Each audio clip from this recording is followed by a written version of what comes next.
Yeah, not only colleagues but dear friends who are up on the dais to talk about this important legislation, and a special thank you to a colleague of mine on the House Administration Committee and a great friend whose years of leadership on this legislation is bringing it to the floor once again, and that's Congresswoman Terry Sewell, who we will all be joining in Alabama this week. I said, boy, she has a lot of work. She's tireless and has a big weekend ahead of her.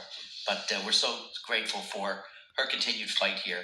And as I said, thank you to Leader Jeffries, to Whip Clark, and Chairman Aguilar for their incredible leadership and commitment to the American people.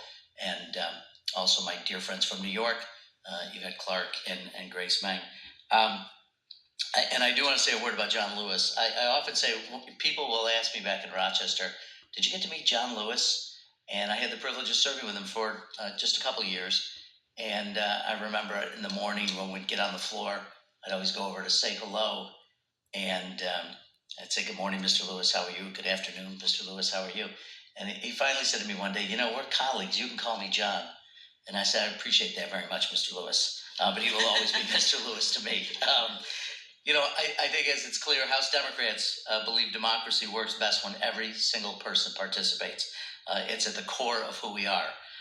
As I often say, I'm a son of Rochester, New York, a community whose history is synonymous with expanding access to the ballot box. It's also the core of who I am.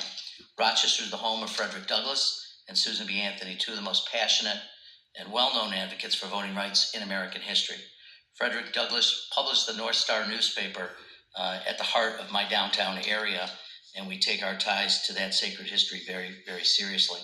I stand with my esteemed colleagues as we continue the fight Frederick Douglass and Susan B. Anthony began so long ago. And today we carry the legacy